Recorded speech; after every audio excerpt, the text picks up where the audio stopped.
What's going on? Welcome back to another video. And in this video today, we're going to be talking about amapiano bass lines. And it's really dope to see that you guys are enjoying my amapiano videos more than any other topic that I drop on the channel. My previous how to make amapiano video is like blowing up, and I really appreciate that. As a content creator, it shows me that that's the type of content that you guys will react to. And I just want to quickly shout out Lihli Temba for the comment that he dropped on the video. He said that please post more content, please, no matter what genre, you make good music. And I just want to say that, you know, it's comments like these that motivate me, that push me and inspire me to keep dropping content that you guys enjoy. And you guys upvoted this comment showing that you guys actually agreed that I must, you know, keep dropping more content, and I try to drop more content as much as I can. So in this video today, I'm going to be showing you how to make amapiano bass lines and make them slap and make them really nice and solid, because a lot of producers struggle with bass lines. So I'm going to show you the best way of how to make bass lines, and I'm going to be playing on my MIDI keyboard right here. So let's jump into it.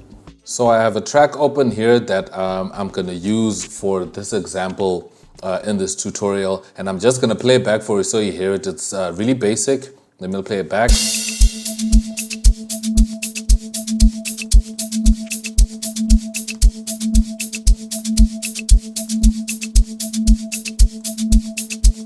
Drop that in there.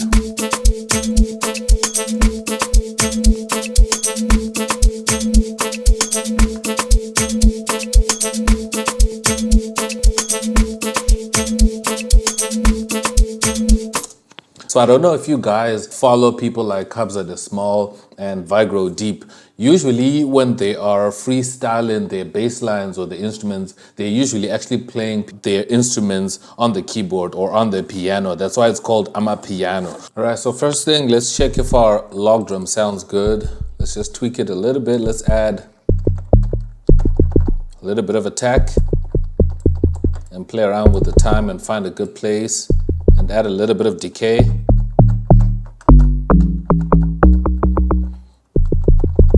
I think that sounds good enough. Now let's record, and you're gonna be seeing my my fingers, what I'm gonna be playing on the keyboard on this angle right here. So okay, let's go.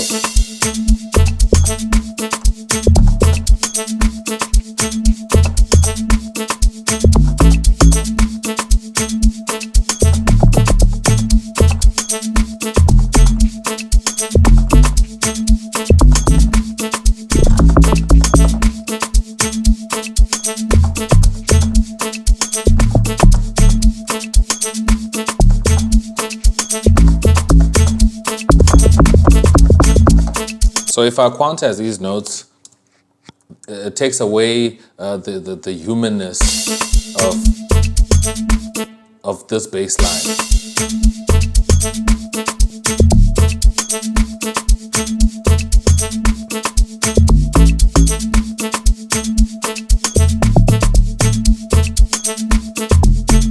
Especially over here, you can see these notes are damaged. So I'm just going to undo that. But the trick to that is that I can quantize everything else. And quantize, boom, and just not select these ones. So I'm going to quantize that, quantize, and quantize these. Except these ones, because I want that roll to still be there and be human.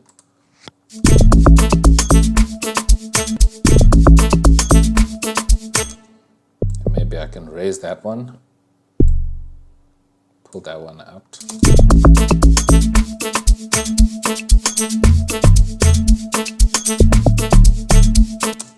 That sounds good. Now the next step is we want to add a snare and layer a snare under this bass line. So what I'm going to do is I'm just going to copy the Logdrum pattern and pick a snare. Not that one. Yeah, not that one. Okay, not that one per se. I think that one might work.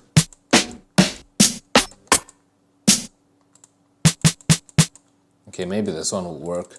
And I just paste in there, right? And I'm just gonna go back to and look for my middle C, which is that one, And I'm gonna select all of these notes and drag them up to that middle C.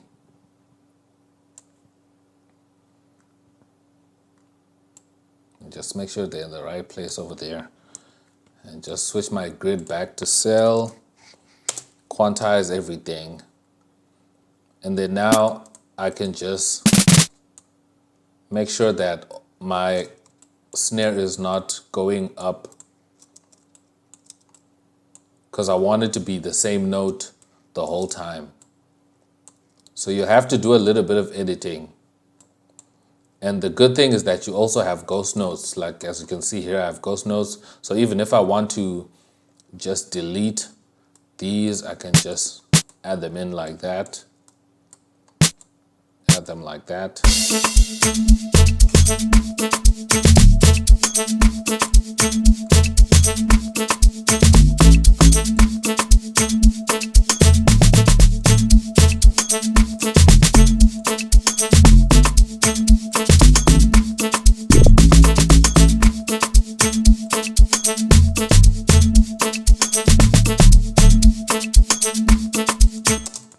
And that sounds good. And then I'm gonna add, let's say, a cymbal.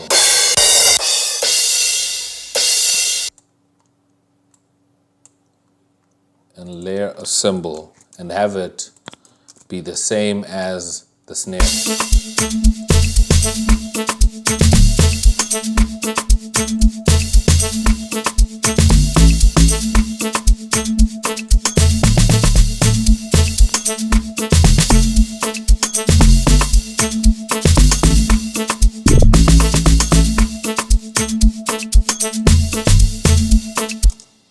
And maybe not so much, like some parts. Sometimes when you have a roll like this, I can just take some off.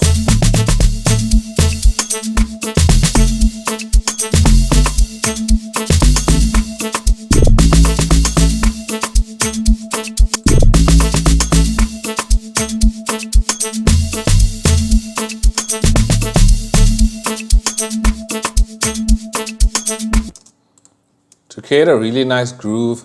And now that's done. I think that sounds good. Let me just bring back the small thing.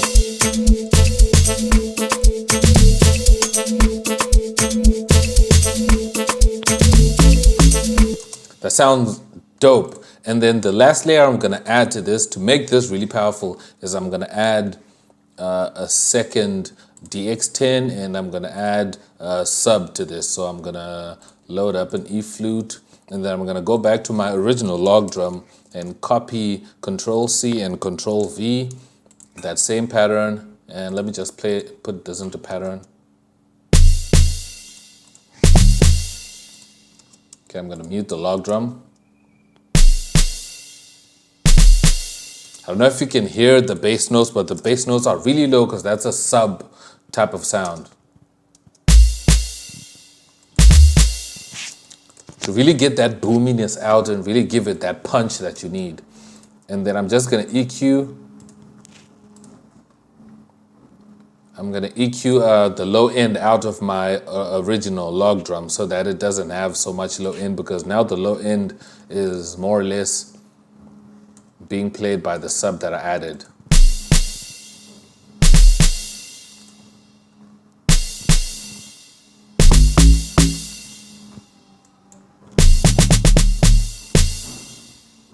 Now let's play that back.